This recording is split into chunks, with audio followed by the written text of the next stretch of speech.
Good morning, dear students. So today we are going to learn about earthworm and snail. Okay. So now open at page number 72। तो 72 में हमने muscles के contraction और expansion के बारे में पढ़ा था कि मसल्स जो होती हैं वो हमेशा पेयर्स में काम करती हैं। जब हम एक मसल्स को ऐसे इसको कॉन्ट्रैक्शन में डालते हैं तो ये क्या हो जाती है, एकदम सिकुड़ जाती है, मोटी हो जाती है ना, एकदम से फूल आती है। तो ये हमने पढ़ा था कि जब एक मसल्स सिकुड़ती है तो दूसरी मसल्स जो होती है क्या होती है, वो रिलैक्स करती है ना, और उसी डायरेक्शन में, मतलब केवल मसल्स में जो बोन्स होती हैं वो केवल खींचती है, ना कि पुश होने का काम करती है। ठीक है ना।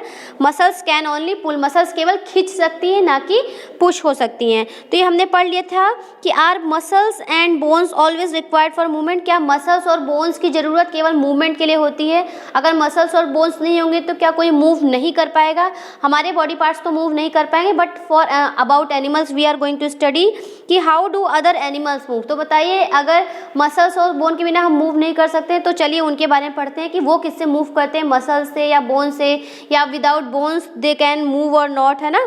तो इस तरीके से हम पढ़ते हैं गेट ऑफ एनिमल्स।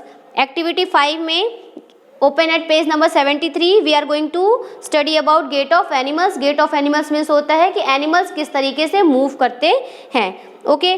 तो observe an earthworm moving on soil in a garden, gently lift it, place it on a place of blotting और filter paper.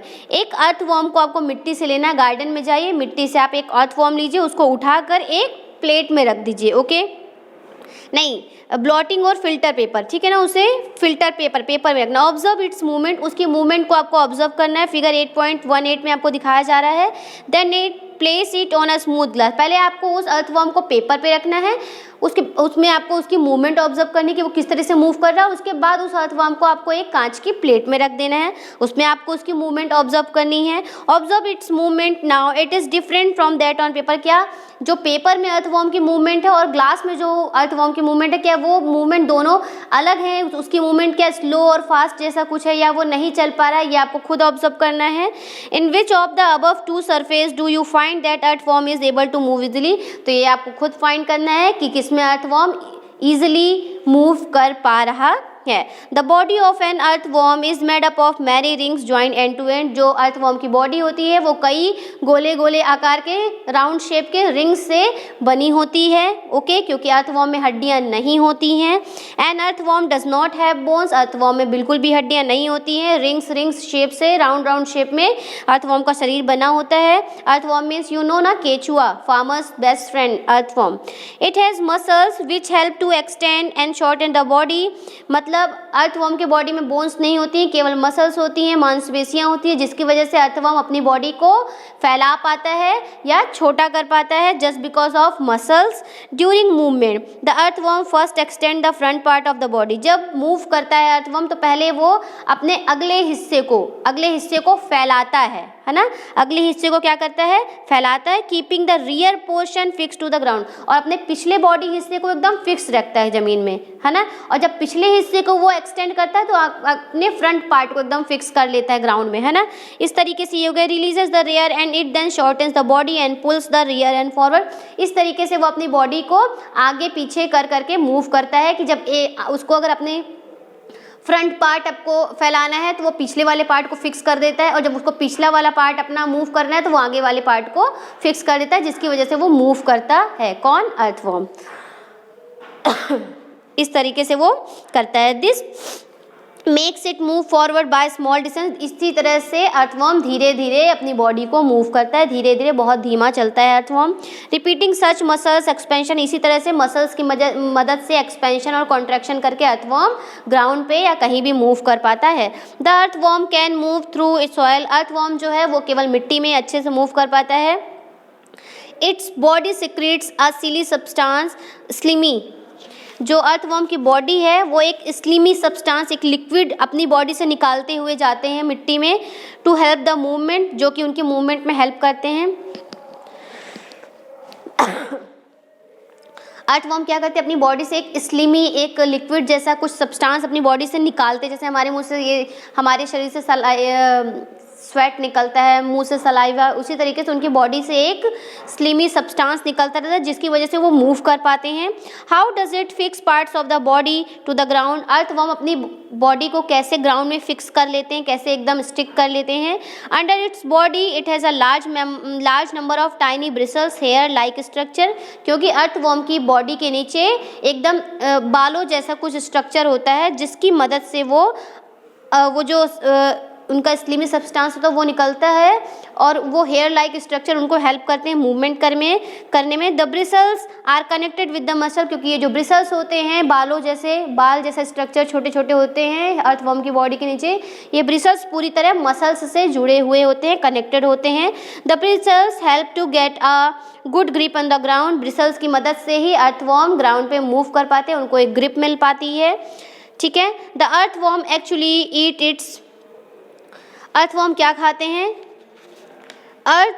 Eat it's way through the soil, earthworm को खाना जो भी है वो soil से मिलता है। Its body then throw away the undigested part of the material that it eats, अब अर्थवर्म ने सारी चीज़ें तो खा ली मगर जो अनडाइजेस्टेड फूड होता है वो उसको निकालते जाते हैं, और वही ये एक्टिविटी जो अर्थवर्म की होती है, क्योंकि अर्थवर्म मिट्टी में जब चलता है तो मिट्टी को खाते हुए चलता है, ओके, और जो अनडाइजेस्टेड फूड होता है उसको निकालता भी चलता है। तो इस तरीके से मिट्टी उपजाऊ बनती जाती है just because of earthworms activity, क्योंकि अर्थवर्म मिट्टी खाते हुए जाता है और जो अनडाइजेस्टेड फूड होता है उसको निकालते हुए जाता है, ओके। इस तरीके से मिट्टी हमारी फर्टाइल होती जाती है। अब अगर हम पढ़ते हैं अबाउट स्नेल, ठीक है ना, अबाउट स्नेल पढ़े तो ऑब्जर्व अ स्नेल, आपको स्नेल को नोटिस करना है। जोंक, स्नेल मीन्स जोंक होता है अपने गार्डन में।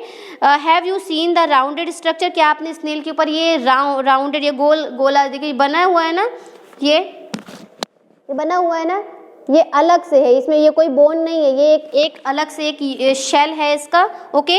This is called the shell and it is the outer skeleton of the snail. Snail का ये क्या है? शेल है, जिसपे कि कोई हड्डियां नहीं होती हैं, ये स्नेल के ऊपर बना होता है ये shell, but is not made of bones, मगर ये हड्डियों से नहीं बना होता है। The shell is a single unit, ये केवल एक ही होता है ना, एक ही शेल होता है ये।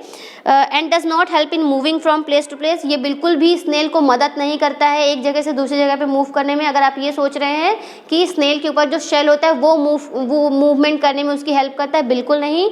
स्नेल की मदद शेल नहीं करता है एक जगह से दूसरी जगह में मूव करने के लिए, बल्कि स्नेल को ही उसके अपने उस शेल के बाहर को खींचना पड़ता है आगे की तरफ।